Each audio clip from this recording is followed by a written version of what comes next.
ficar com o celular por perto, de repente alguém comunica. Maravilha, começamos a gravação. Antes de entrar no tema de hoje, eu vou recuperar o cronograma para repassar com vocês rapidamente. Então, o ciclo de debates começa hoje, 30 de abril, com o tema Hipócrates e a fundação da medicina como saber autônomo.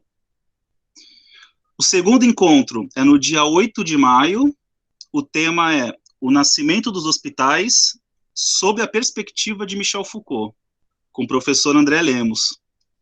E eu confesso que eu estou bastante animado para conhecer a abordagem do professor. Eu também leio Foucault, sou leitor de Foucault. Estou bastante animado para esse encontro.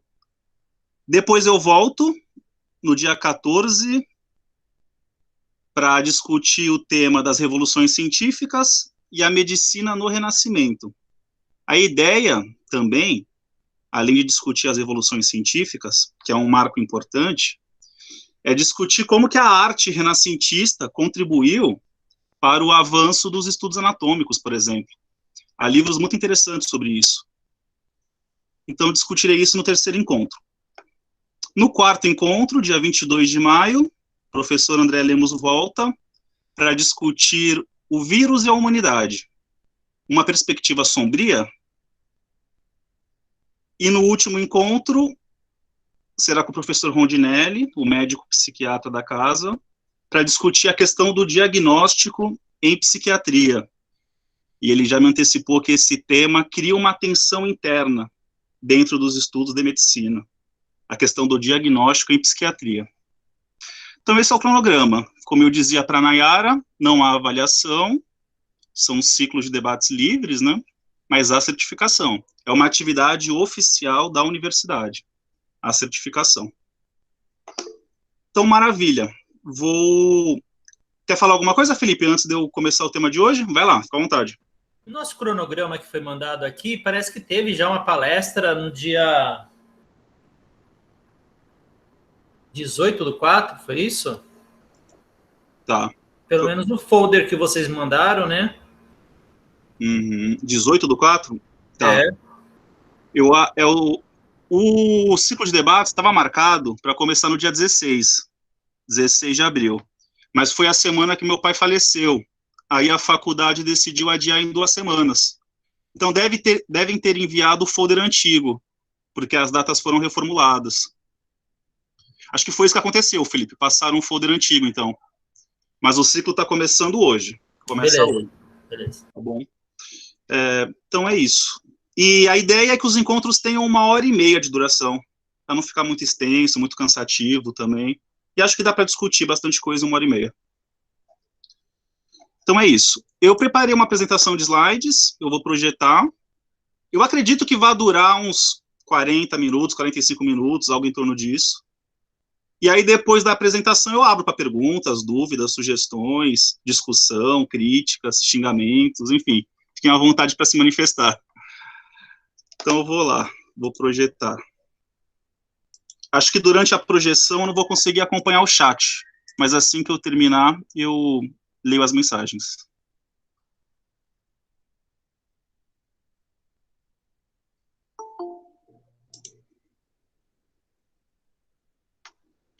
Deu tempo de aceitar a Vitória ainda. Estamos começando agora, Vitória. Nós demos uns minutinhos para o pessoal entrar. E eu repassei o cronograma. E vamos começar agora. Então, ok. Estão vendo a tela? Podem me confirmar, por favor? Sim, estamos. Sim, estamos. Maravilha. Sim. Maravilha. Então, ok. Qualquer dúvida, peço que alguém libere o microfone e me avise, porque eu estou visualizando os slides agora. Então, Hipócrates e a fundação da medicina como saber autônomo. Esse título dá bem o tom das discussões. Pensar a fundação da medicina como saber, como se deu esse processo. Eu começo trazendo 2 epígrafes que revelam a importância de Hipócrates para os estudos em medicina. Então, essa primeira epígrafe, do René Dubos, diz o seguinte: a medicina moderna, poderíamos dizer, a medicina do nosso tempo, não passa de uma série de comentários e elaborações sobre os escritos de Hipócrates. Vejam a importância originária de Hipócrates. A medicina moderna não passa de uma série de comentários, uma extensão das elaborações de Hipócrates. E depois o Robert Adler, e eu usei bastante o livro do Robert Adler para estruturar essa aula de hoje, diz o seguinte: Hipócrates não é famoso por ter feito uma nova descoberta médica. Ele imaginou e criou o campo da medicina tal como a conhecemos hoje. Hipócrates não realizou mais uma descoberta. Ele realizou a descoberta, ele fundou, ele imaginou e criou a medicina tal como conhecemos hoje. É mais do que uma descoberta, né? É uma potência criativa. Isso mostra a relevância do Hipócrates, não? E vocês, quando se formarem, farão o juramento de Hipócrates, né? Que traz uma prescrição médica muito interessante. Então tá, Hipócrates é apontado como o herói fundador da medicina. Essa questão do herói era muito importante para aquele contexto que o Hipócrates viveu. Aquela Grécia super agitada, né, em que nasce a medicina, nasce a filosofia, nasce a política, o direito, a economia. O Ocidente estava sendo formado ali, né, uma parte significativa do Ocidente. Né. O herói era aquele humano que conseguia vencer a mortalidade e se preservar para a posteridade. E Hipócrates conseguiu isso, né. Conseguiu isso justamente ao fundar a medicina.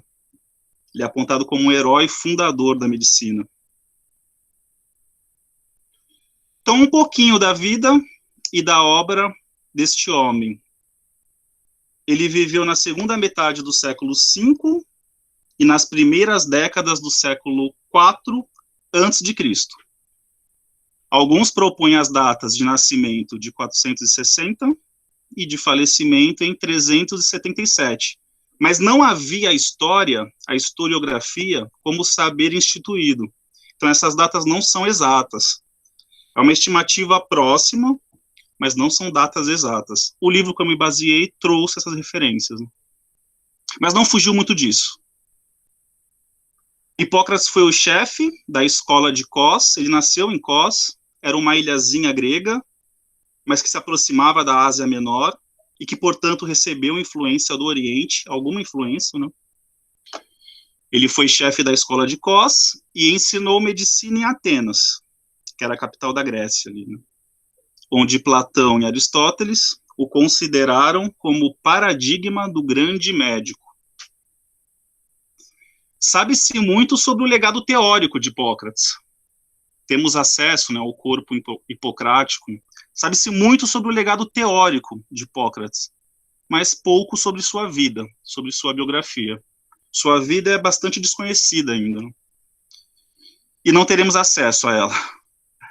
Hipócrates aparece como personagem nos diálogos platônicos. E aqui eu fiz uma observação que quando Platão queria se referir à cura de dores no corpo, de dores do corpo, ele trazia Hipócrates como um personagem, como um ator principal.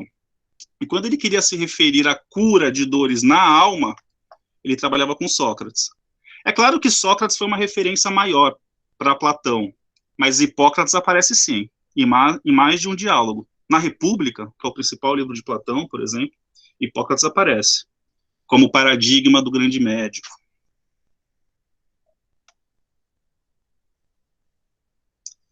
Aqui eu trouxe o link, eu não vou abrir agora, eu posso disponibilizar esse material para vocês, sem problema.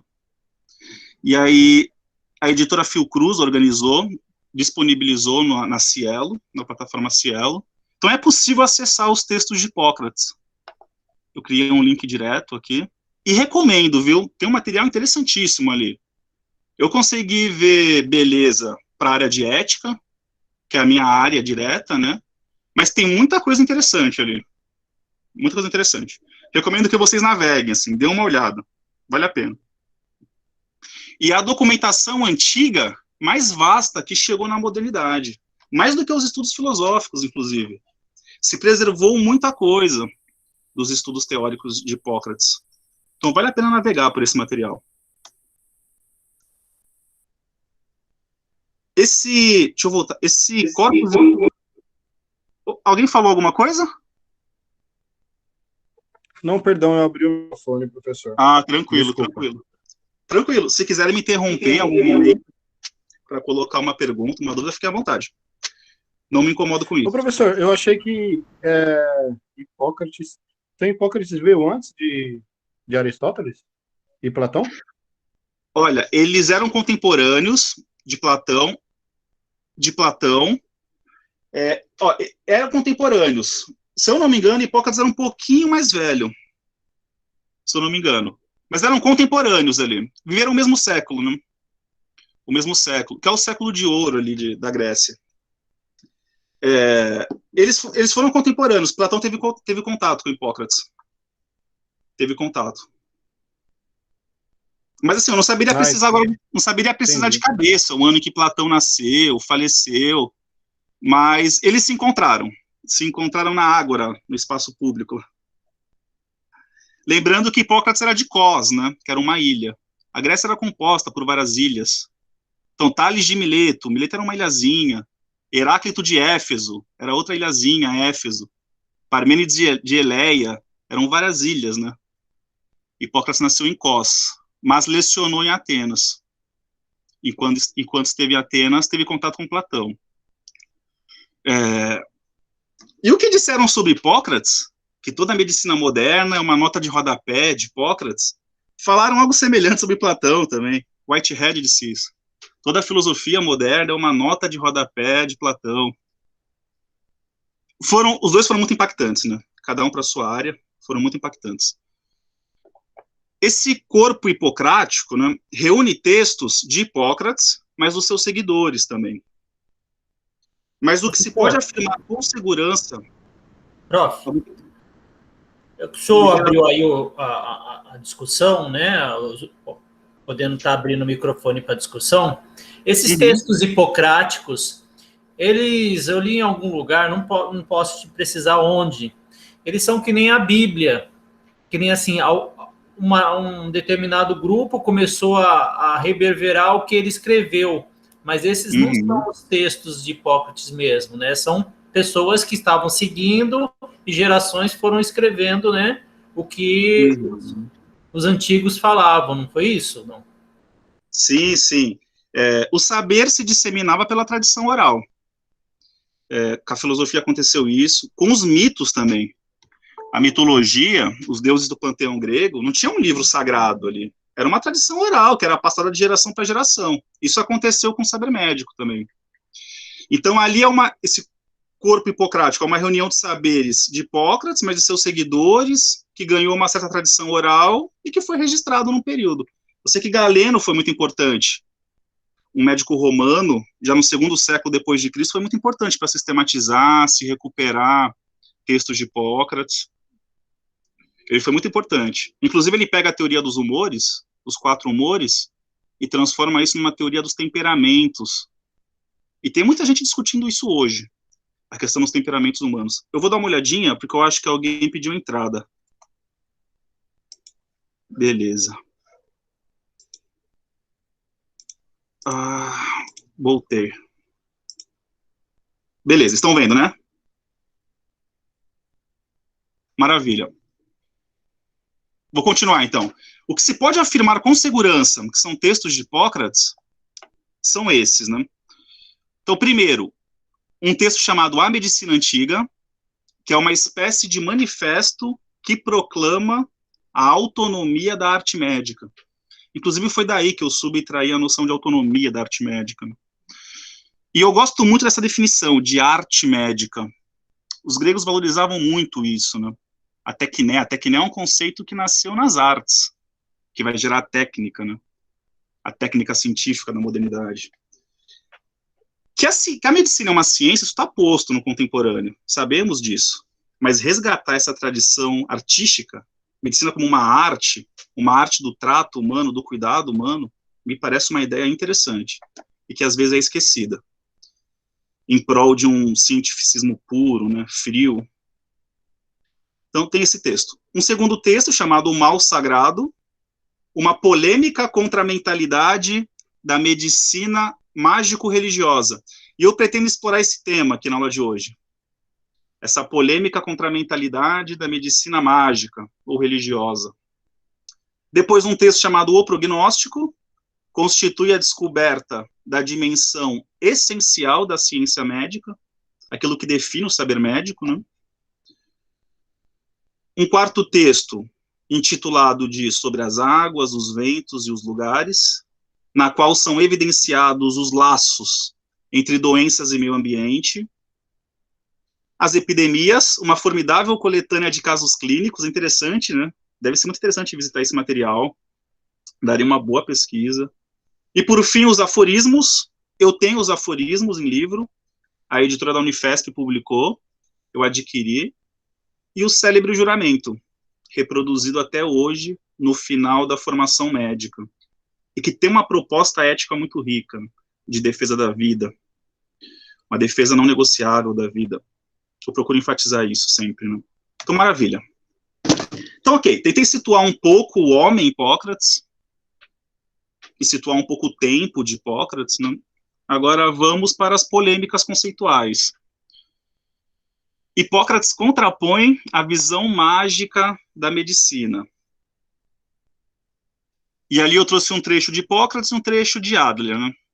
Vamos ver o de Hipócrates.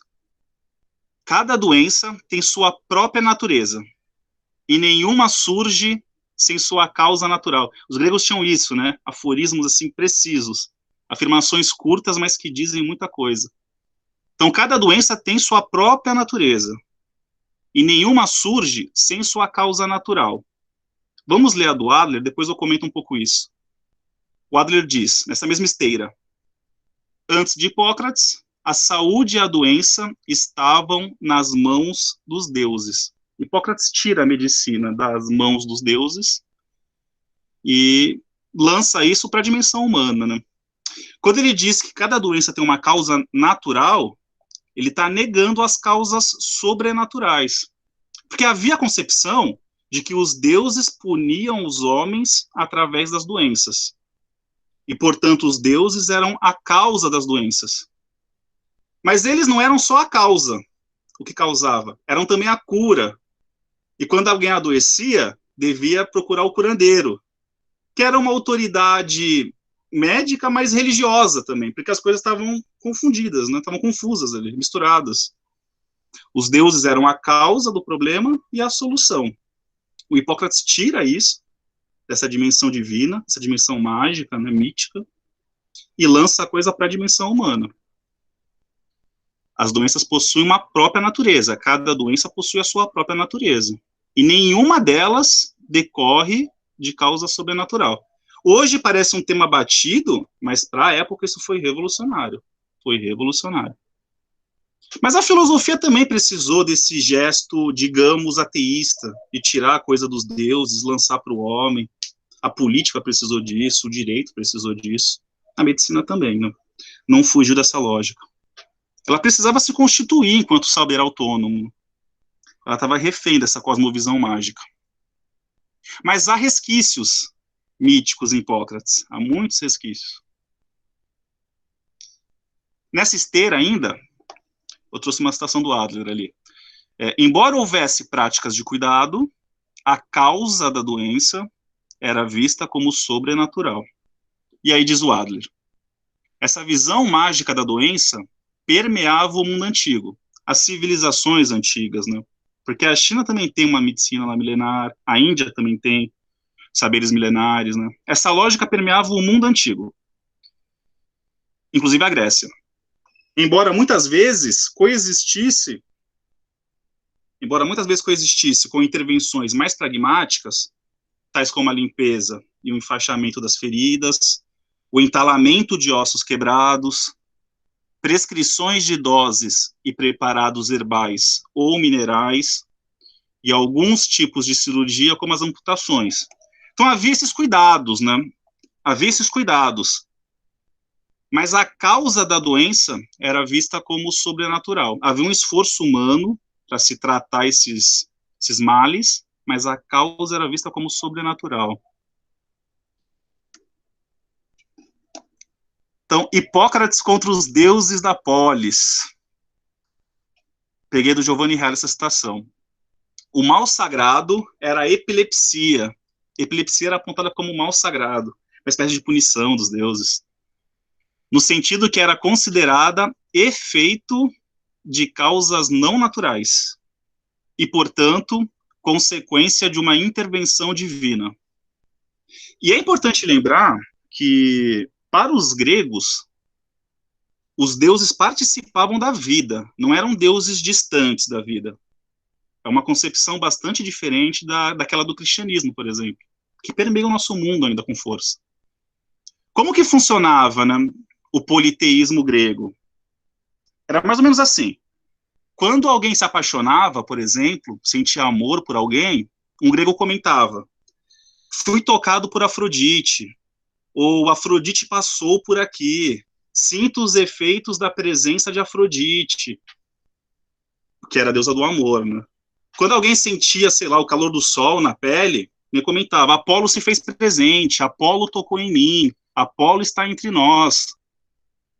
Os deuses participavam. Quando alguém se embriagava, por exemplo, dizia: Dionísio, fui possuído por Dionísio, Dionísio está aqui, Dionísio brinda conosco. Então os deuses participavam da vida. Não é um deus transcendente que criou o mundo e se distanciou, se mantém distante dele. Era uma outra visão, né? Uma outra visão.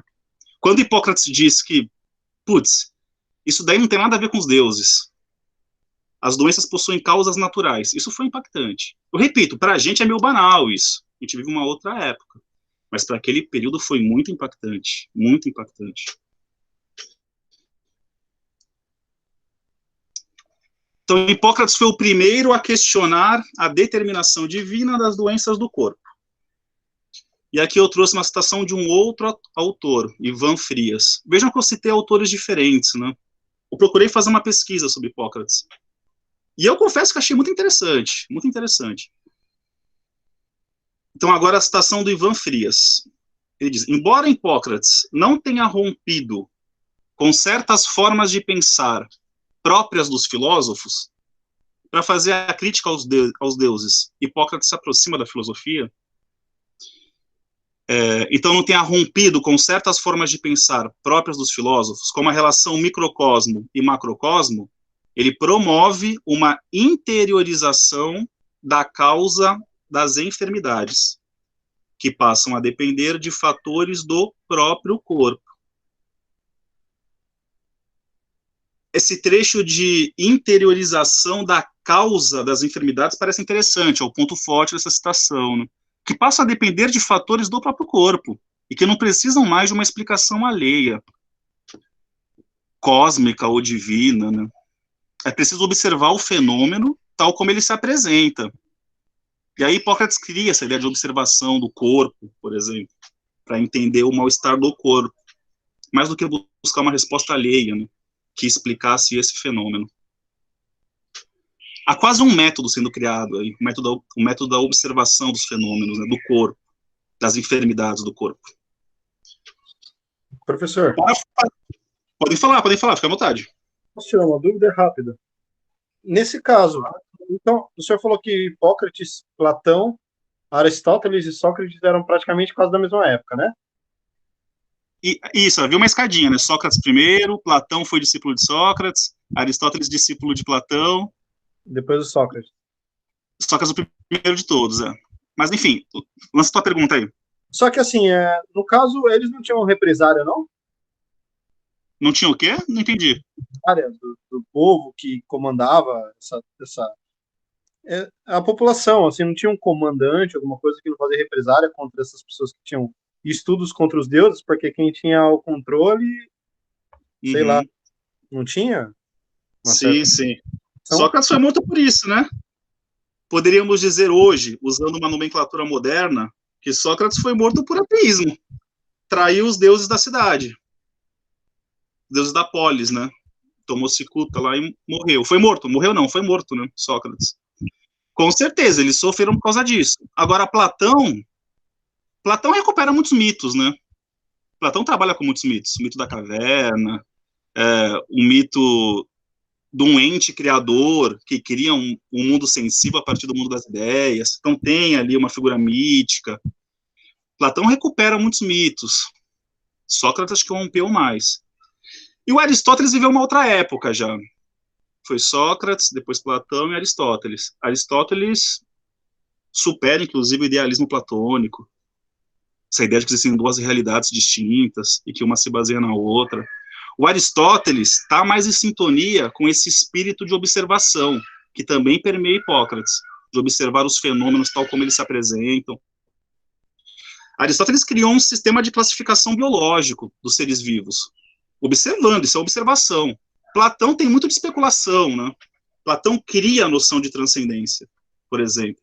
Ele não recebe isso das religiões, ele cria isso. Isso é uma criação filosófica.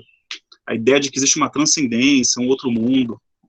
Então tem diferenças entre eles, né? Mas respondendo a tua pergunta, eles sofreram por causa disso, não foi fácil, não. Eles sofreram.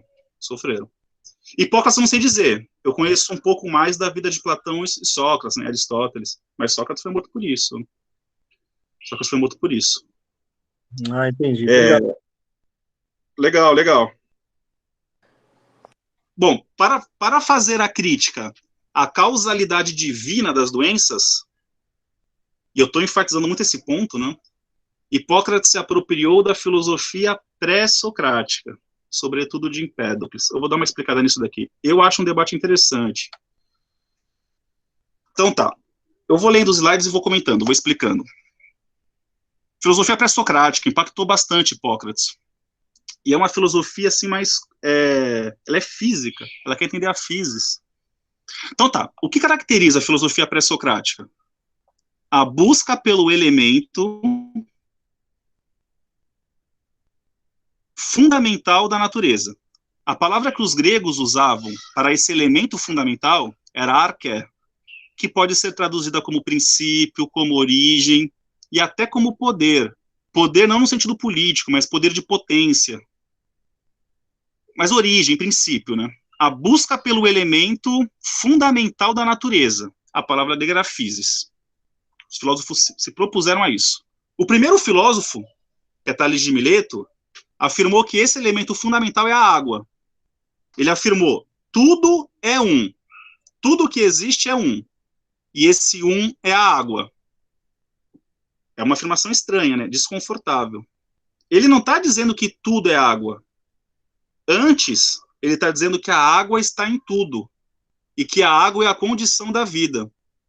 Tanto que ele vai definir a morte como uma secura, uma ausência total de água. Observando, né, cadáveres, ele vai chegar, bom, a morte é uma secura total, é a ausência de água. E, portanto, a água é a arché da physis, é o elemento fundamental da physis. E aí nasce a filosofia, com essa afirmação, que é um pouco estranha, eu concordo que é um pouco estranha. Depois vem Anaxímenes, isso vai criar um debate. Vem o Anaxímenes para dizer, não, é o ar, o elemento fundamental não é a água, até porque a água possui um contrário, que é o fogo, né? E como explicar como uma coisa deriva da outra? Não se tinha subsídios na época para isso, né? Ele vai dizer, não, é o ar. E a vida é um grande sopro. A vida é um grande sopro. É uma outra concepção. Depois vem o Anaximandro, participando desse debate ainda, e diz que a origem da physis é o áperon. É um ente indeterminado, invisível, mas que fundamenta os elementos. E a physis, né? Então, veja, é o mesmo debate que vai se prolongando. Depois vem Heráclito. Esse é bem mais conhecido, né? Que diz que o elemento fundamental é o fogo. E o fogo é o semblante da mudança, e tudo muda. É o perpétuo devir. Né? Depois Nietzsche vai recuperar muito Heráclito, Hegel, Heidegger, os modernos e contemporâneos. Né? Então, Heráclito chega a uma outra conclusão. O fogo é o elemento primordial. Aí, finalmente, vem o Empédocles e diz... Os 4 elementos são igualmente importantes. O fogo, a terra, a água e o ar. E tudo o que existe na natureza, existe enquanto variação desses 4 elementos. Vou repetir, tudo o que existe enquanto variação desses 4 elementos. Todos os corpos vivos, né? Toda a física é permeada por esses elementos. E cada corpo traz uma modulação, traz uma variação diferente. Isso vai ser importante para Hipócrates. Essa concepção de que os 4 elementos são primordiais, isso vai ser muito impactante. Então, uma síntese rápida, né? Tudo que existe na natureza existe enquanto variação dos 4 elementos. A partir dos elementos, Hipócrates formulará um primeiro sistema de classificação do homem, e o que fundamenta ele, o que inspira ele, é uma ética pré-socrática, né, que visa adequar a conduta humana à dinâmica geral da natureza. Em outras palavras, estar em sintonia com a physis. Na citação do Ivan Frias, que eu trouxe uns slides atrás, diz isso, né? Os gregos pensavam o homem como um microcosmo. Existe um cosmos geral e o homem é um microcosmos. Se você quer entender o corpo humano, que é isso que está em questão, né? A saúde do corpo humano, você precisa entender a dinâmica geral da vida, a dinâmica geral do cosmos, porque somos microcosmos. Então tem um elemento mítico, não é mais mitos, deuses e tudo mais, mas tem ali, tem um naturalismo ali, né? Presente ainda em Hipócrates. Essa questão é interessante. A busca pela primeira experiência... Opa, pode falar. Posso fazer um... Eu estava levantando a mão, não sei se está aparecendo aqui. Ah, eu estou vendo os slides, não consigo ver vocês, desculpa. Ah, tá, desculpa. Essa ética pré-socrática seria mais porque eles viam uma incoerência na mitologia na época, assim? Porque você falou que eles queriam achar o princípio de tudo na natureza, né? Sim. Seria por isso? Porque, por exemplo, fala que o Deus dava o fogo, eles queriam achar isso na natureza. Seria uma incoerência da mitologia? Legal. É que se tornou insuficiente num certo período, né? Durante muito tempo, os mitos bastavam. Quando alguém adoecia, procurava o curandeiro, que, como eu falei, era uma autoridade mítica, religiosa, mas que também tratava do adoecimento. E a organização da polis se dava a partir dos mitos também. O trato da casa, a palavra grega para casa é oikos. Oikos vai dar origem à economia, oikonomia. Isso também se explicava pelos deuses, pela mitologia. Toda a vida humana grega era organizada a partir dos mitos. Mas aí, com a descoberta do logos, essa passagem histórica do mito para o logos, o homem quis desenvolver saber. Os mitos se tornaram insuficientes. E aí o homem começa a criar saberes. Filosofia, medicina, que é o que está em questão aqui, política, direito, enfim. Os mitos se tornaram ineficientes.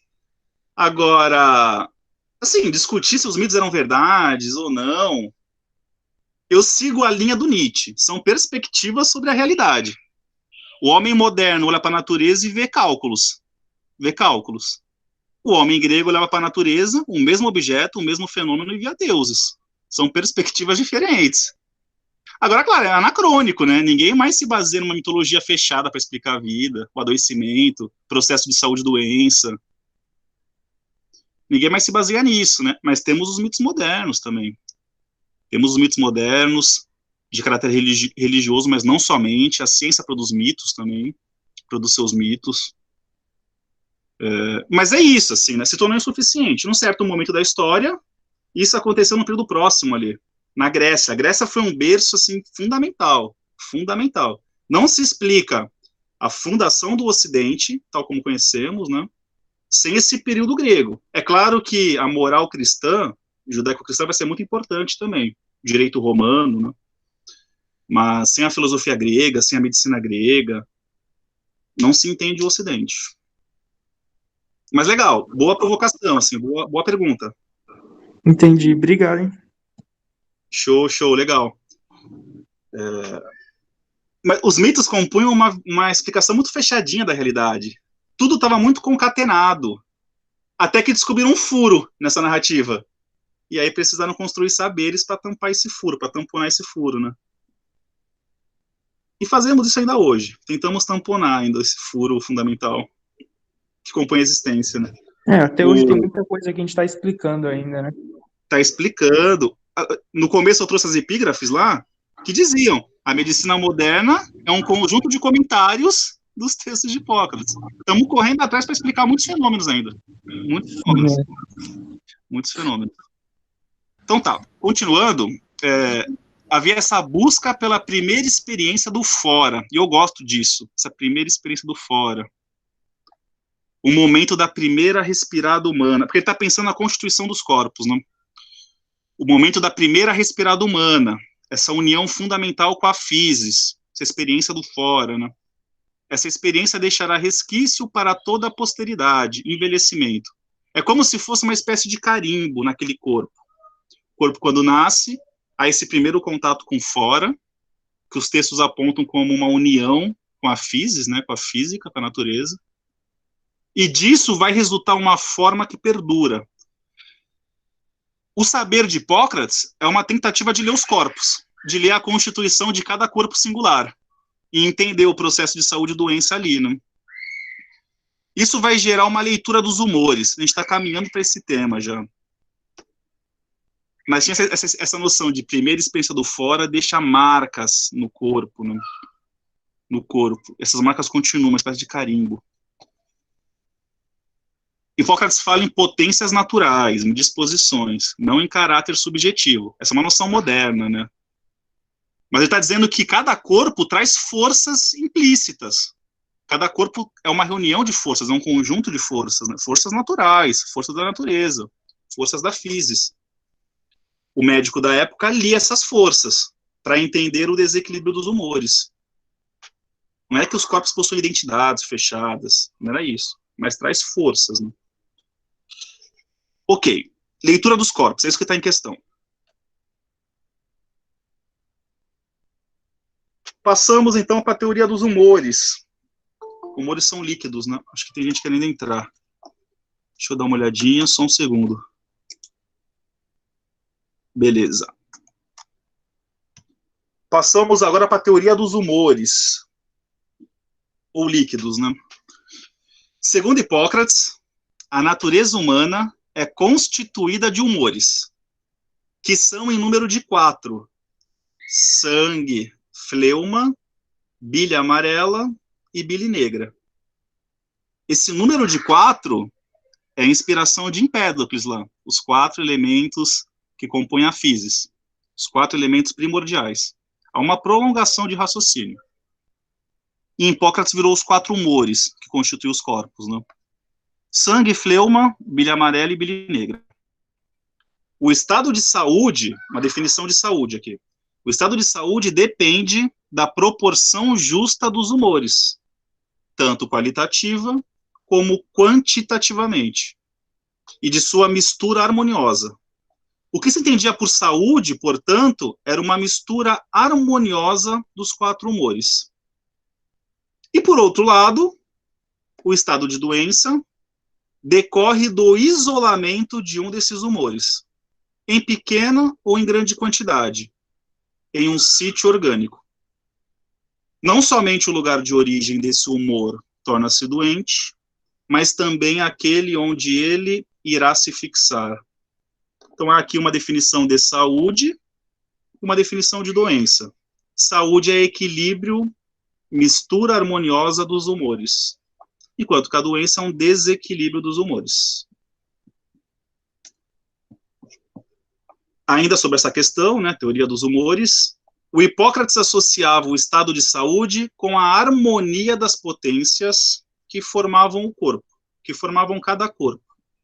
Essa mistura entre quente e frio, seco e úmido, doce e amargo, e o estado de doença com a monarquia, né, de uma delas. Desequilíbrio desse equilíbrio. O desequilíbrio do equilíbrio. Com o perdão da redundância, né? Desequilíbrio é doença, harmonia é saúde. Saúde física, portanto, é o equilíbrio dos fluidos, dos humores. Como se altera os humores, né? Através da alimentação. Veja que eu destaquei algumas palavrinhas, né? Saúde, harmonia das potências. Saúde física, equilíbrio dos fluidos.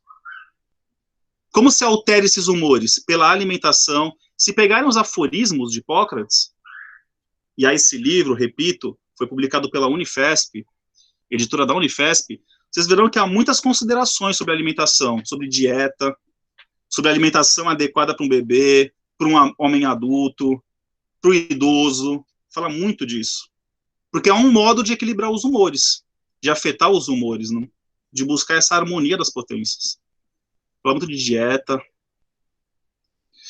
Então, identificar os humores que prevalecem em cada corpo para utilizar remédios, ou seja, alimentos quentes, úmidos e etc. Buscando o equilíbrio, né? Buscando a falta, o equilíbrio, aquilo que falta naquele corpo. O alimento é o melhor remédio. Daí a importância que Hipócrates deu para a dieta. E, de fato, isso é muito importante, muito importante. E quando eu discutia com vocês, já discuti, né, o primeiro termo ainda não, mas com os outros termos, eu discuti a questão do cuidado de si, a ética do cuidado de si, fazer da vida uma obra de arte, estética da existência. Eu já tinha apontado que a dieta era um elemento fundamental, né? Produzir corpos belos e fortes, saudáveis. Vale lembrar que os Jogos Olímpicos começaram na Grécia. Havia toda essa preocupação em produzir corpos saudáveis, né? A dieta é um elemento importante. Hipócrates tratou disso. Bom, eu trouxe uma tabelinha para sistematizar isso. E como eu falei, quem pega a teoria dos humores de Hipócrates e transforma numa teoria dos temperamentos humanos foi Galeno, nesse livro aqui, Os Temperamentos. Vocês estão vendo, mas estou mostrando, né? Cláudio Galeno, Os Temperamentos, que está prolongando as discussões de Hipócrates. Né? Então tá, aqui tem os humores, bilis amarela, sangue, fleuma e bilis negra, os 4 líquidos fundamentais que compõem os corpos, né, e que transitam pelos corpos. Eles associaram a bilis amarela com o elemento do fogo. Lembra que a gente estava discutindo a physis, elemento fundamental da physis, isso compunha a filosofia pré-socrática. Então associaram a bilis amarela com o fogo, o sangue com o ar, fleuma com a água, bilis negra com a terra. Nomes antigos, né? São os temperamentos lá. Colérico, sanguíneo, fleumático, melancólico. Por isso que eu afirmei num dos slides que Hipócrates acabou criando um primeiro sistema de classificação do homem. Né? É quase um estudo antropológico que ele faz. E tá usando muito de novo agora, né? Eu tô vendo bastante curso, psiquiatra, psicólogo, vendo para essa parte do temperamento. Sim, boa. Tem mesmo. Tem muito, sim. Psiquiatra, eu conheço. Tem o Ítalo Marcilli, eu nem acompanho os trabalhos dele, mas eu sei que ele escreve sobre isso. Os 4 temperamentos, tem psicólogo trabalhando com isso, com essa chave, né, conceitual. Tem sim, é muito articulado no contemporâneo. O contemporâneo recupera, assim, uma certa mística, né, depois de anos de cristianismo, período medieval, aí depois uma ciência reativa, que combate a religião, e que também perdura durante algum tempo. O contemporâneo já não se satisfaz muito com a ciência, a questão da vacina mostra isso, desprezo com a vacina, com a validade do conhecimento científico, mas também não quer uma religião oficial, e aí nessa busca por alguma coisa recupera a mística, assim, tem disso. No contemporâneo isso volta com tudo. De fato, tem muita gente articulando essa noção. E é interessante.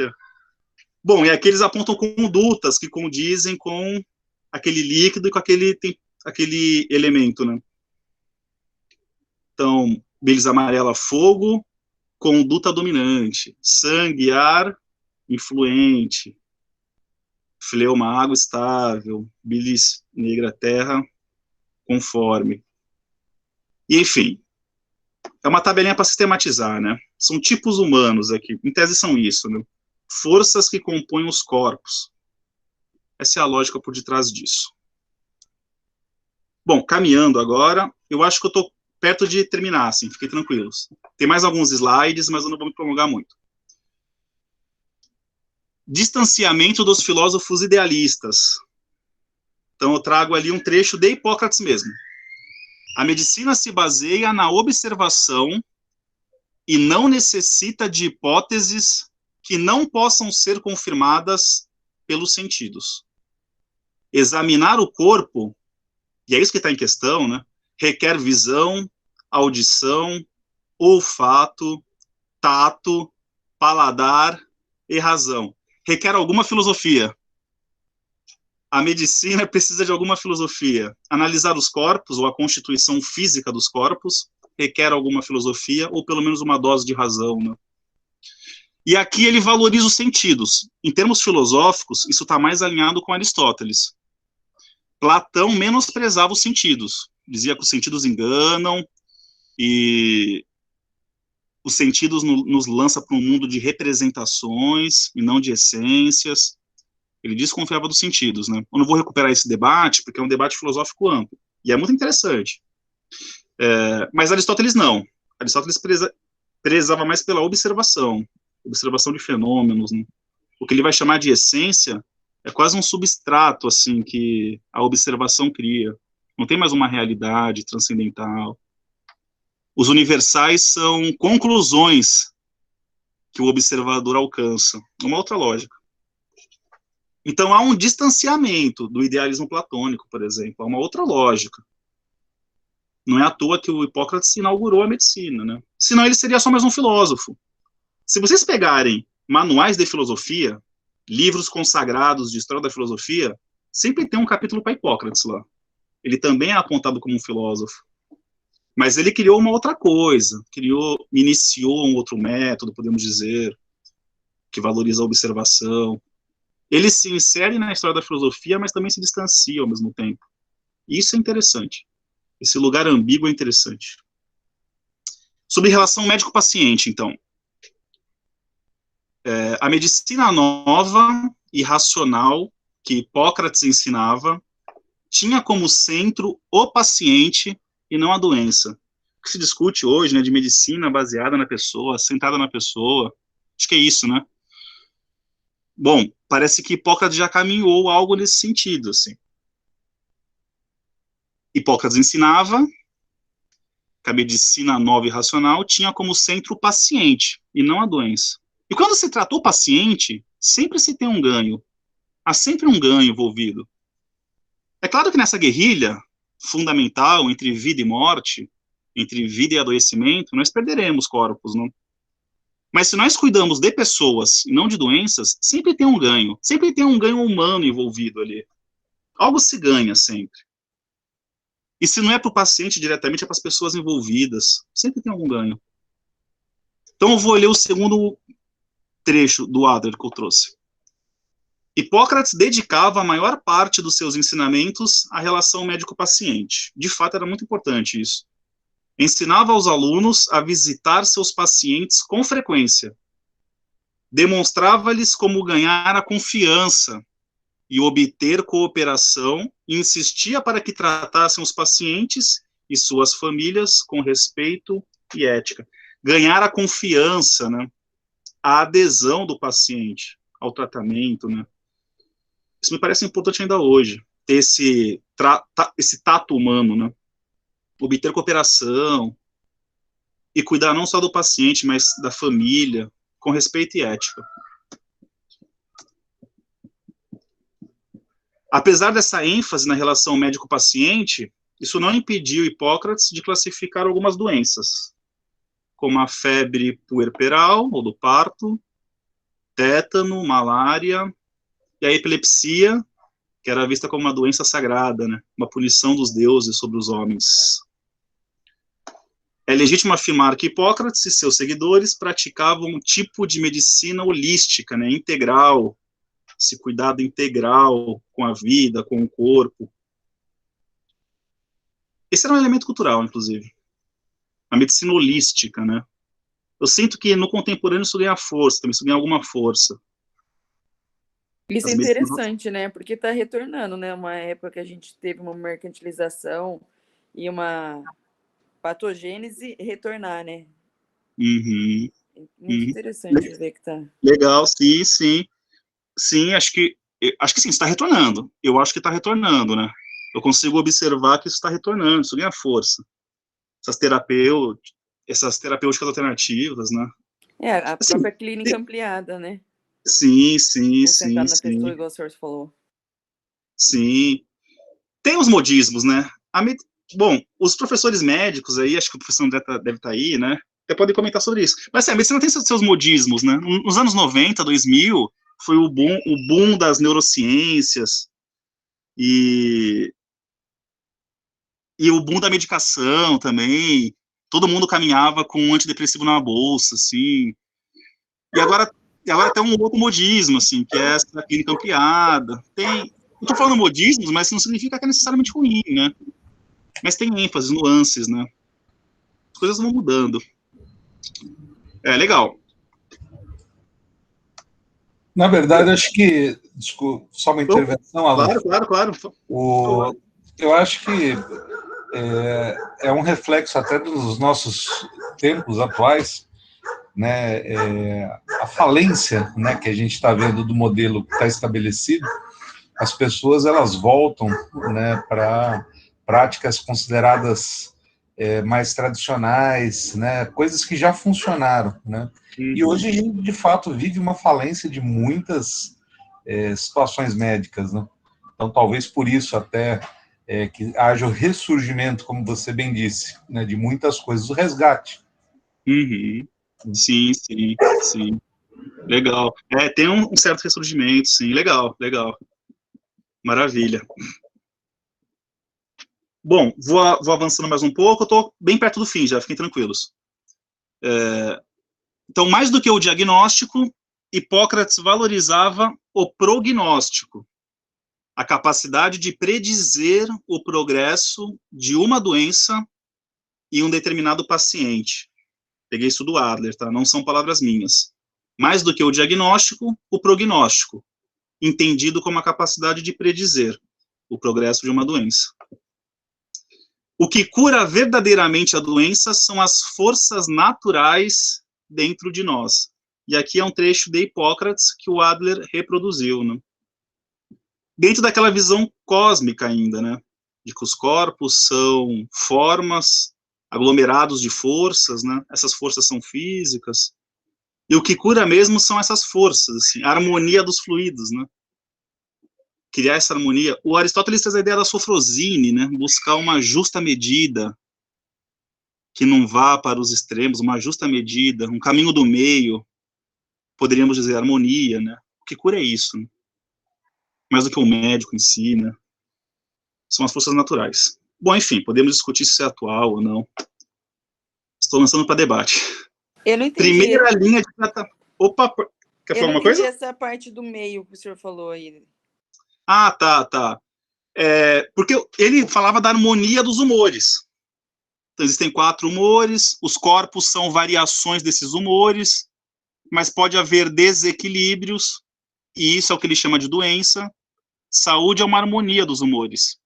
A doença é um desequilíbrio. Os gregos trabalhavam com essa ideia de caminho do meio, assim. Então, há um desequilíbrio, a saída para isso é encontrar um caminho do meio.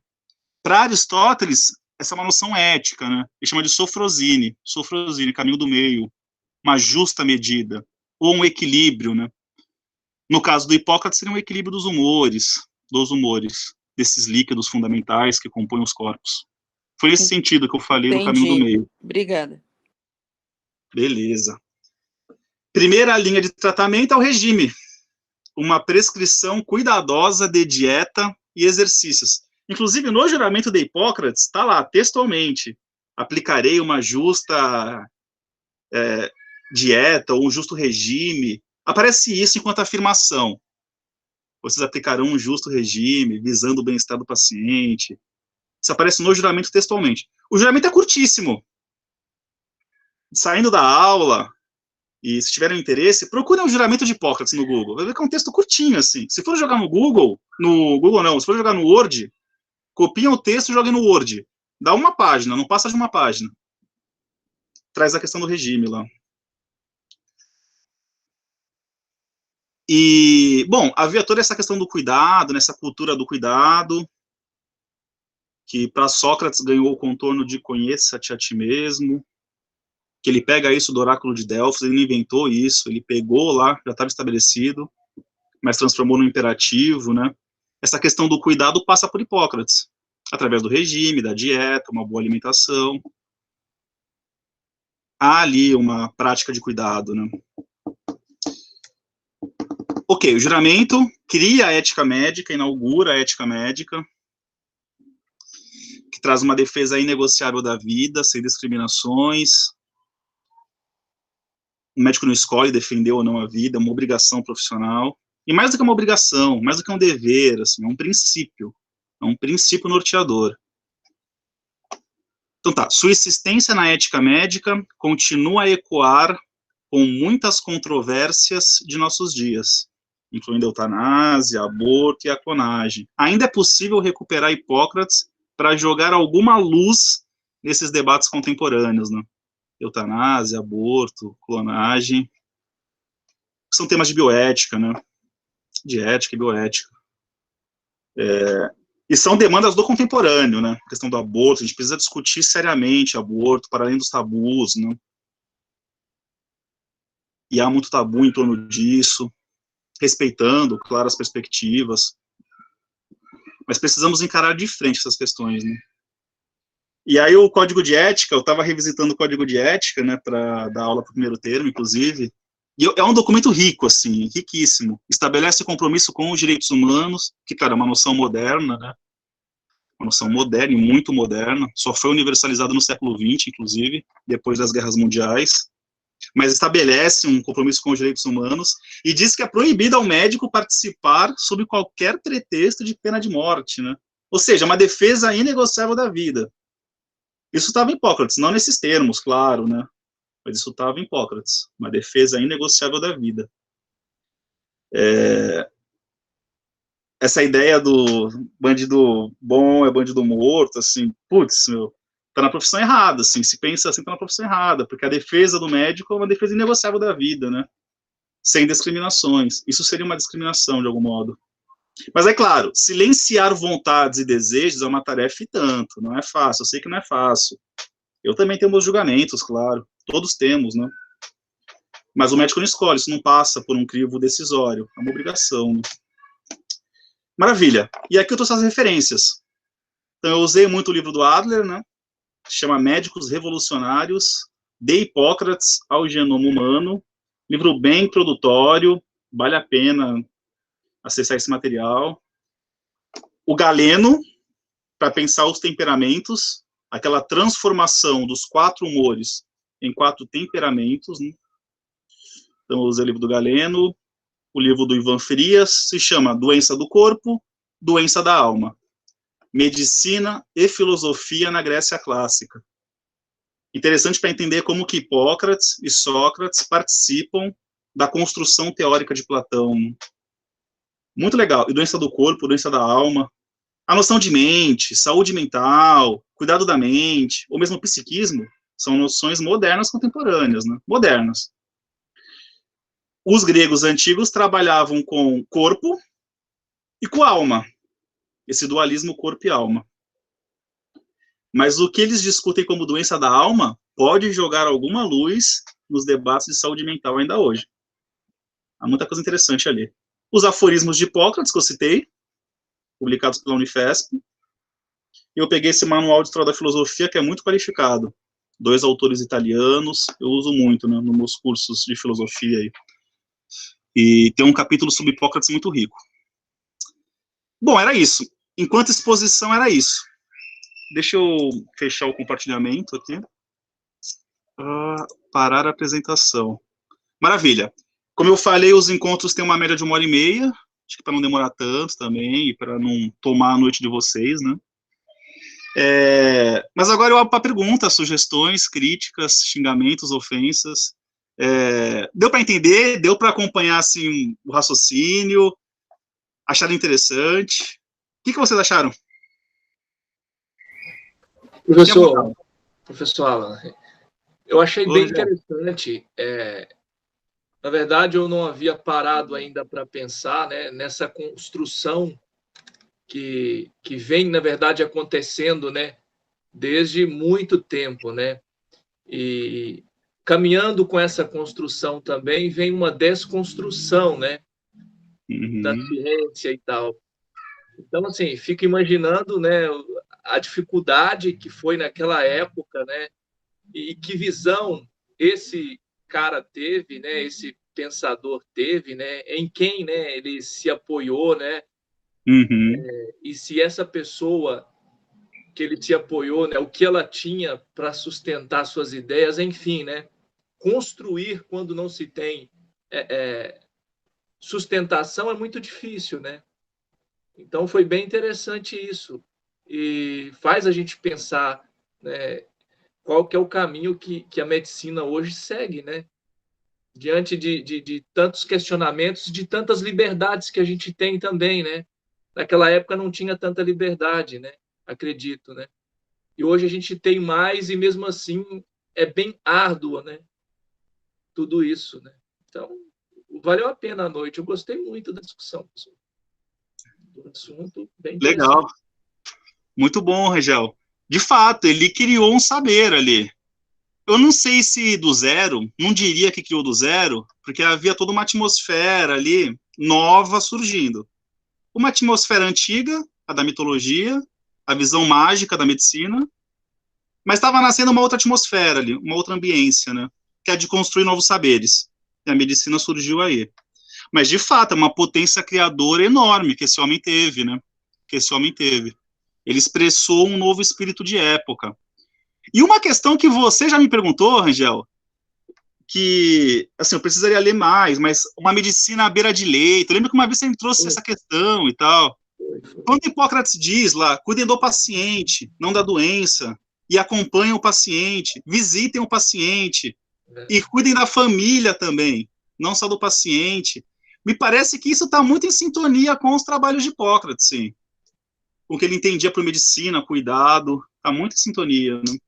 Muito em sintonia. Tem um professor, ele é professor de psicologia, mas ele trabalha como psicanalista. Eu gosto muito dele, professor da USP, que é o Christian Dunker. Ele tem um livro de história da psicanálise que ele coloca Hipócrates como um psicanalista, quase. Por que ele faz isso? Qual é a provocação que ele lança? Por que ele faz isso? Porque Hipócrates valorizava a escuta do paciente. Ouça o sofrimento. Deixe o paciente discursar um pouco sobre por que sofre. Isso traz algum alívio. E aí, claro, e traz um alívio gigantesco se nós pensarmos naquilo que aparece como doença da alma, né? Doença da alma. Mas também na doença do corpo, viu? Mas, enfim, o Dunker lança essa provocação, né? É possível recuar algo de psicanálise até Hipócrates, porque ele valorizou a escuta do sofrimento. Então, legal, muito legal que você trouxe. Bacana. Acho que tem mais gente querendo falar aí. Se quiser falar alguma coisa também, mas o Eduardo, Saliba, fica à vontade. Professor, eu achei muito legal a explanação, inclusive queria parabenizá-lo, porque o senhor conseguiu trazer de uma forma rápida e de uma forma sucinta e uma forma atraente para que a gente acompanhasse a sua explanação. Eu gostaria de destacar que, se nós formos pensar sobre o que o senhor disse, tem uma situação que é um pouco triste, né? Se nós já tínhamos uma receitinha de bolo, né? E a gente acabou não seguindo, ou enfim, acabou se perdendo com o tempo, né? E acho também que a visão comercial da medicina também acaba atrapalhando um pouquinho isso, né? Talvez aquela visão do capitalismo, enfim.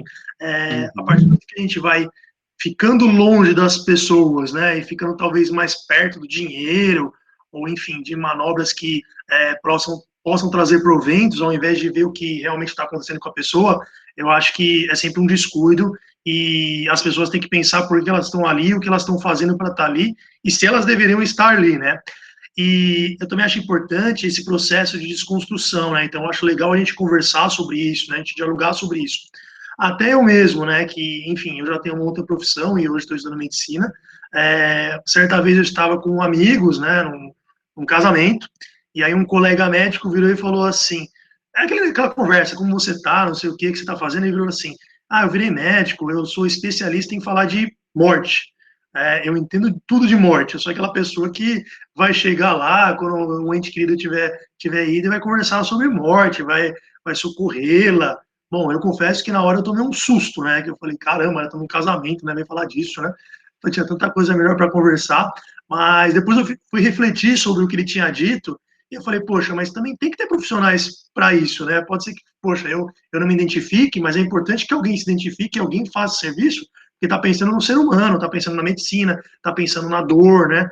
Então, a partir do momento que a gente começa a ver que existia uma receitinha de bolo e a gente não segue, ou enfim, a gente pelo menos não refletiu sobre isso, tem alguma coisa errada. Então, eu acho sempre bom essa oxigenação, a forma que o senhor fala, porque acaba ajudando para mim, talvez para os nossos colegas também.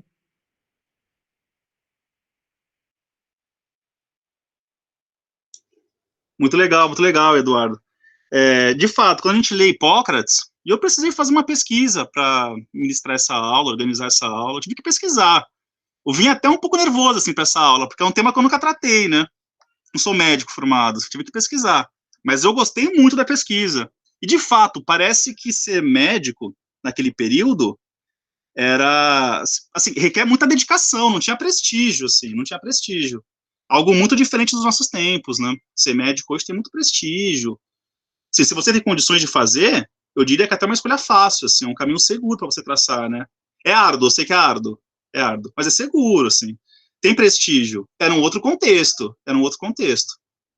E tirar a medicina das mãos dos deuses, impor uma nova pragmática, instituir um novo saber, dedicar na vida a isso, né? Mas legal, muito legal que você trouxe aí. E, de fato, não é pensar a morte, mas a vida, né? O que está em questão é a vida. Eu enfatizo muito isso, assim, e pego isso de Nietzsche. A questão é a vida. A questão do nosso tempo é a vida. Inclusive, em termos culturais, é o que ele chama de niilismo, né? Nós negamos muito a vida. Nós já negamos muito a vida, em prol de diversas coisas, assim, em prol de uma transcendência, em prol do futuro melhor. Os modernos criaram isso. A gente nega a vida e o tempo presente em prol de uma série de coisas. Acho que chegou o tempo de afirmar a vida, assim, é isso que está em questão. Mais do que a morte e outras questões. Muito legal que você trouxe. Saliba, você quer participar desse debate aí? Eu queria estar, antes de mais nada, né, parabenizando aí pela aula. Eu acho que é muito produtivo aí para a gente que é acadêmico, a gente que faz a medicina, né? E porque a gente encontra nossas raízes, né, na profissão que trilha aí o nosso conhecimento. Em relação a Hipócrates, eu fico me perguntando, o Hipócrates tem algumas ideias e algumas ideias filosóficas a respeito da medicina. E eu estudando a história da medicina, a medicina chinesa, a medicina árabe, mas bem passado, ela meio que diz a mesma coisa que Hipócrates às vezes diz, né? Que nem aquela medicina que fala do meio, né? O Yang, né? Aquela, né? Também ela se baseia aí. Será que ele não bebeu na fonte dessa medicina que é bem mais anterior do que há 500 anos antes de Cristo, né? Eu fico me perguntando. Boa, legal. De fato, havia medicina nas civilizações antigas, né? Na China tem uma medicina bem consolidada, milenar. Na Índia também. Eu sei que nos Vedas tem uma série de instruções ali médicas interessantes, né? Alguns saberes ali. Até técnicas de corte dos corpos. Bom, enfim, eu não conheço em detalhes, mas eu sei que é um documento riquíssimo. Então, sim, tinha saberes. O lance do caminho do meio, que você bem enfatizou, isso vai ganhar força lá com Hipócrates, né? A harmonia dos humores. Então, eu acho que há muita potência de saber nessas tradições. Mas eu também tenho a impressão de que esses saberes estavam submetidos a uma cosmovisão mítica. Porque a grande afirmação de Hipócrates foi: as doenças possuem causa natural e não sobrenatural. Eu não sei se nesses saberes milenares a causa da doença era compreendida como algo natural. Me parece que estava atrelado a um certo rito ainda, mágico, religioso. Mas eu acho riquíssimo, assim, eu gosto. Como pesquisador, eu gosto dessas tradições milenares. Eu valorizo isso, eu vejo beleza nisso. principalmente na Índia. Teve uma época da minha vida que eu gostava muito da cultura indiana. Eu queria investigar isso mais a fundo, assim. Foi quando eu comecei a ler alguma coisa dos Vedas e tal. Então tem um saber lá constituído, mas me parece que está submetido a uma magia ainda. Eu diria isso para você. Mas a pergunta é muito interessante, muito interessante. Tô vendo que o professor André liberou o microfone ali. Quer entrar na discussão, professor? Fica à vontade.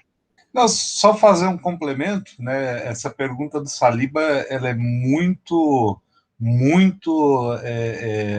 inteligente, porque ele conseguiu ver uma analogia aí, e, de fato, esse é um tema que eu gosto muito, e o Tao, né, que é o que codificou, que ele compilou o Yin e Yang, ele é mais ou menos aí de 200 depois da Era Comum, né?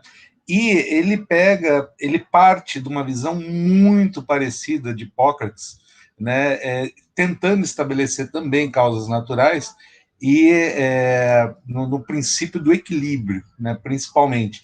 Só que ele foi compilado, né? Não se sabe, né, quais foram as fontes, mas a gente sabe que boa parte, né, da filosofia chinesa, do pensamento chinês, vem do que o professor Alan falou, vem do Vedas, né? Então, parece que a Índia foi o grande, foi o proto-conhecimento, a proto-episteme que disseminou por toda aquela área. E a Grécia, provavelmente, isso tudo é especulação, né? Pelo amor de Deus, eu não posso afirmar. Mas parece que a Grécia ela teve uma visão diferente na figura de Hipócrates, né? Nada se cria, né? Tudo vai se transformando. E na China ele pegou, né, essa característica do Tao, que evoluiu para a medicina clássica chinesa, né, com a acupuntura, né, que são filosofias, ciências, né, por assim dizer, muito interessantes e muito efetivas em muitos casos. Né. É um ponto interessante para a gente estar discutindo, né, e pesquisando e tal. Um ponto interessante para um artigo, para um TCC, para quem quiser. Mas é uma tarefa árdua, super árdua. Sim, recolher material, né? Sim, Nossa. sim. Mas o tema é fantástico, o tema é fantástico. Muito material que não é traduzido, né? Então você teria que buscar na fonte textos em sânscrito, textos em chinês primitivo, né? Uma coisa assim, fenomenal. Muito bom, muito bom. Acho que a Tainá quer participar do debate, eu vi que ela levantou a mão ali pelo Meet. Fica à vontade, Tainá. Então, não tem muito a ver com esse assunto, mas é que eu achei bem interessante, né, saber um pouco mais sobre essa dissociação, né, da questão espiritual, assim, né, das questões do corpo físico.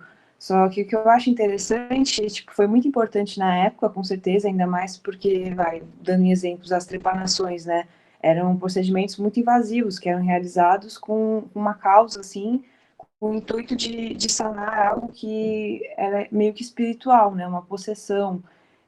Então foi muito importante essa dissociação, só que hoje em dia eu acho que essa dissociação levou a uma separação do corpo, né, e da alma, sendo que é algo muito em conjunto, assim. Acho que hoje em dia, né, se preocupa muito com a parte biológica, né, com as doenças do corpo mesmo, e se esquece das doenças da alma. E dessa parte, né, espiritual e religiosa, que eu pessoalmente acho que tem muita influência na saúde, né? Eu acho que essa dissociação acabou quebrando um equilíbrio, né? Foi para mais, na minha opinião, assim. E acho que a questão do equilíbrio é muito interessante, mas foi muito bom saber um pouco mais sobre essa questão da dissociação, porque a gente até viu isso, né, nesse semestre, que a gente estava abordando de epilepsias. E a professora falou, né, os tratamentos que eles faziam e achavam que a pessoa estava possuída. E então é muito, muito interessante esse assunto. Muito legal, muito legal. De fato, houve alguma ruptura com Hipócrates. Mas ele precisou criar um saber ali.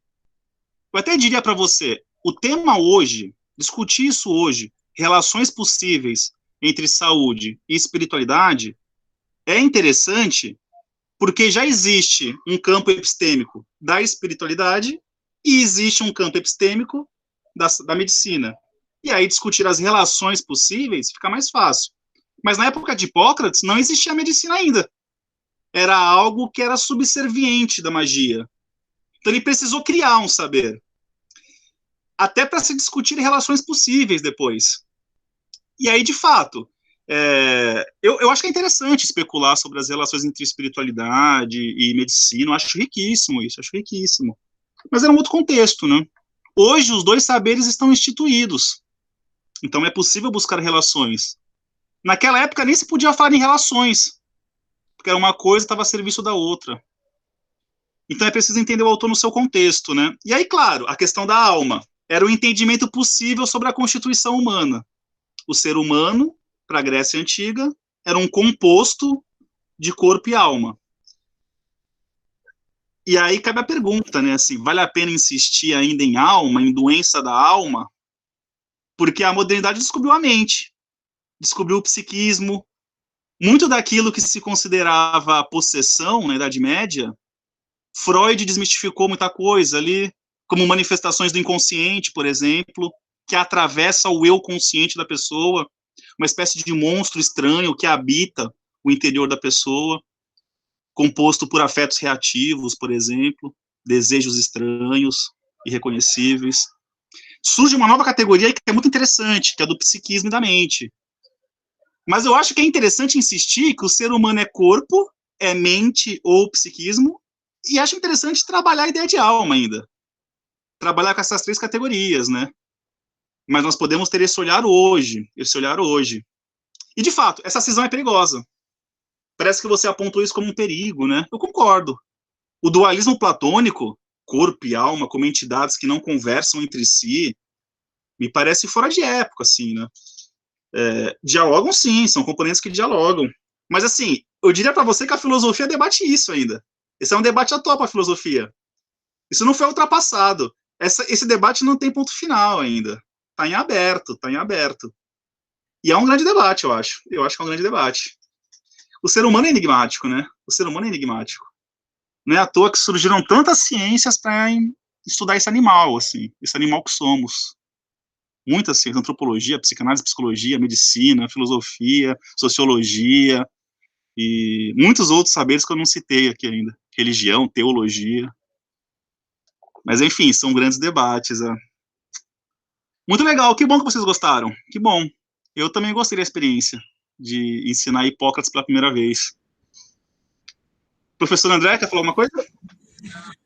Eu achei perfeito, mas só faria um contraponto, né?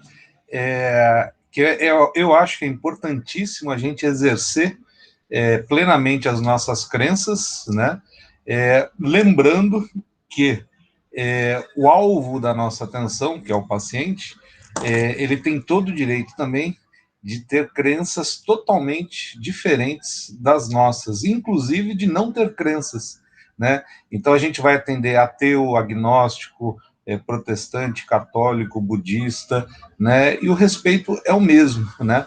Só que a gente tem que focar, talvez não numa prática eletiva, que se você colocar, né, um rótulo que esteja atrelada a alguma crença em específico, tudo bem, mas num atendimento emergencial de urgência, né, a gente tem que estar focado que a outra pessoa pode e geralmente vai pensar diferente da gente, né? Mas, obviamente, você tem que se respeitar, né, respeitar as suas crenças, né?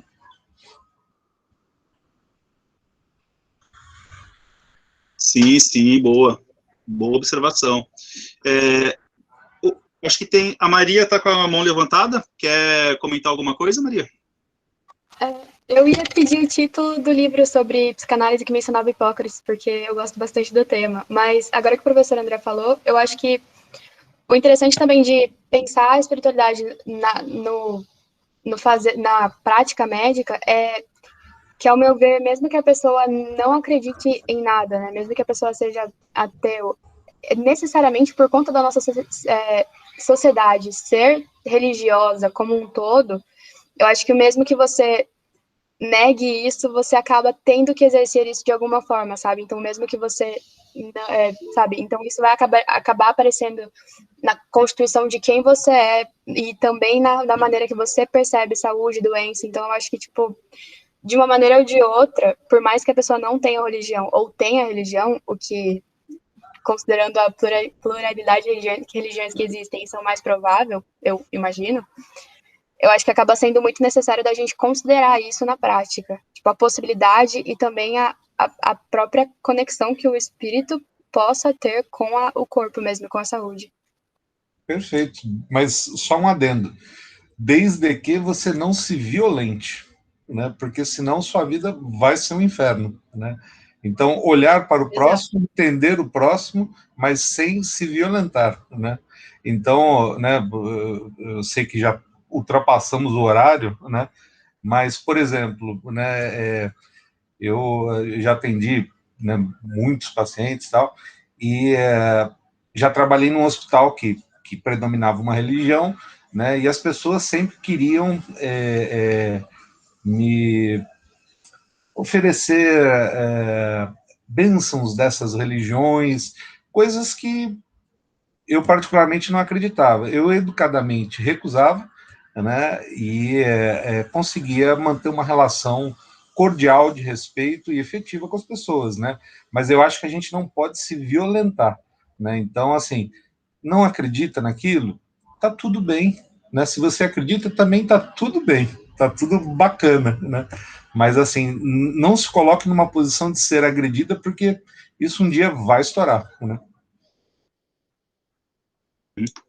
Sim, alteridade, né? Capacidade de se abrir para o outro e de receber o outro em sua diferença. Não é o outro segundo a minha leitura, mas é o outro como se apresenta, em sua diferença última. É um desafio tanto. Agora, o que a Maria trouxe de fato, né? Putz, pouco importa se você se diz ateu ou não, mas se você é ocidental e brasileiro em específico, você é cristão, meu amigo. Sua moralidade é cristã, o modo como você encara os relacionamentos tão impregnados por uma lógica cristã, né? Enfim, o modo como você lida com a família é muito cristã. Então, de fato, isso nos constitui enquanto sujeito, né? Enquanto sujeito. Nossa subjetividade está moldada a partir disso, né? Nossos nomes são cristãos, né? Com certeza, os nomes. Agora, o livro que você perguntou é do professor Christian Dunker. Ele ganhou o prêmio Jabuti com esse livro. Ele ganhou 2 Jabutis, foi o primeiro. Se eu não me engano, ele tem em algum lugar aqui, não está à mão agora, senão eu pegava. É Estrutura e Constituição da Clínica Psicanalítica. Estrutura e Constituição da Clínica Psicanalítica. E tem um subtítulo, eu não vou lembrar agora. Tem um capítulo só sobre Hipócrates. A questão da tecné, como os gregos pensavam a tecné. A tecné, antes de tudo, a técnica, era um trabalho sobre si mesmo, para desenvolver habilidades em si, habilidades de manuseios de objetos. E aí sim, tem uma relação com a exterioridade, né, com objetos. Mas antes de tudo é um trabalho sobre si mesmo, é uma autopoiesis. Ele recupera isso, é muito legal, vale a pena. Não é uma leitura fácil, mas é muito interessante. Muito interessante. Eu anotei, porque me interessou bastante, especialmente porque eu estive pesquisando sobre Hipócrates ultimamente, então já casa bastante. Legal. Maria, um tempo atrás, me perguntou sobre ontologia, Heidegger, Parmênides de Eleia, Heráclito de Éfeso. Umas perguntas cabulosas. Foi muito legal o bate-papo, gostei. Acho que era isso, pessoal. Acho que alguém quer fazer um último comentário?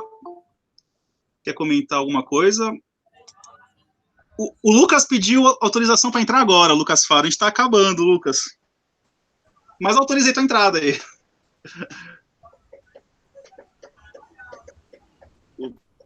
Seria interessante finalizar uma palhinha aí da gaita aí. Sim. Bom, alguém quer fazer um último comentário? Fica à vontade, professor André, se quiser comentar um último ponto. Perfeito, né? Também achei muito interessante a sua fala dos mitos, né? E eu só me rememorei um paper que eu li, que os mitos, né, se especula que são uma necessidade atávica não somente do ser humano, né, mas é uma necessidade atávica do modelo biológico, né? Alguns antropólogos, eles conseguiram identificar, numas ilhas próximo da Indonésia, macacos adorando, né, uma estrutura, era uma rocha, alguma coisa assim, mas todo o grupo de macacos, eles começavam a colocar rochas né, o que se entendeu como adoração, né? E depois que eles conseguiram identificar isso, eles foram verificando que em outras ilhas também tinha, né? Então, assim, talvez, né, abre-se um campo para ser uma necessidade atávica do modelo biológico, não somente antropológico. Ah, legal, uma boa provocação. Não só antropológico, não só uma necessidade antropológica, mas biológica. Biológica, talvez. Interessante. De significar o que é desconhecido, né? Sim, sim, interessante. A antropologia é uma área interessantíssima, né? Interessantíssima. Antropologia, legal, legal. O pessoal está precisando sair, beleza. Tem um pessoal que entrou agora, mas a reunião começou às 18 horas. E estamos terminando agora, 7h30.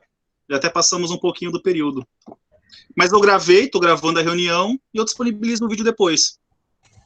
Mas quem entrou agora não vai conseguir acompanhar as discussões. O Lucas Faro entrou, acho que a Mari Murad. Bom, enfim, depois eu passo o vídeo para vocês. Quer uma palhinha aí na gaita? Alguém? Para concluir? Bruno? Ô, professor, eu achei, assim, eu não consigo fechar um raciocínio lógico, assim, sabe? Mas eu achei muito interessante que, indiferente do tratamento antigo ou agora, o ser humano, ele se alimenta de esperança, né? Esperança da cura, né? Aí eu lembrei, assim, de um trecho de Romanos 8, né, da Bíblia, que fala assim, ó, porque em esperança somos salvos. Ora, a esperança que se vê não é esperança, porque o que alguém vê, como espera. Então, assim, é mais ou menos assim, mas eu quero dizer que até lá, ou hoje em dia, colocando no ponto de alma de algo que a gente não consegue ainda interpretar, o ser humano, ele ainda anseia, no caso da cura, ele se escora na esperança, né? E é interessante, eu achei hoje um super rico, vou querer todos os dias aí acompanhar do começo ao fim. E foi brincadeira, tá? Foi muito legal na cada gaita aí, viu? Legal, legal, Bruno. Legal que você trouxe a questão da esperança.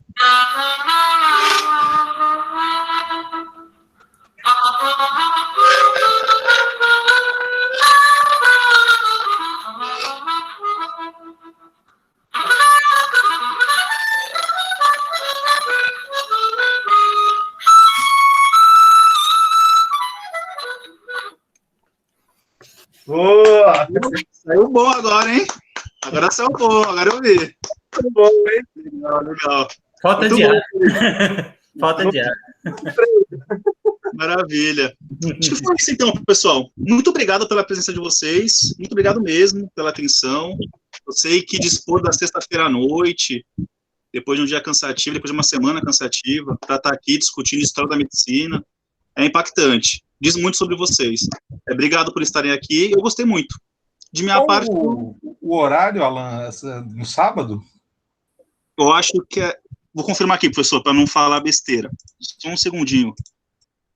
Deixa eu ver se eu acho aqui. Ai. Deixa eu ver se é isso. A Vitória falou 8h30, professor. 8h30? Ah, beleza. Tá bom. Beleza. Ela mandou 8h30 É de 8h30 então, às 10 aos sábados, professor. Maravilha. 8h30 às 10. Tudo bem, professor André? Tá ótimo, tá ótimo. Maravilha. Próximo encontro, Nascimento dos Hospitais, sob a perspectiva de Michel Foucault, importantíssimo filósofo francês do século XX. Muito bom, muito bom. Contamos com vocês, então. É isso, pessoal. Muito obrigado. Até lá, então. Até a próxima. Obrigado. Tchau, professores. Boa noite, gente. Boa noite. Obrigado. Obrigado, Alan. Boa noite, muito obrigada. O Gabriel pediu para avisar que ele saiu porque o passarinho dele morreu. Vixe.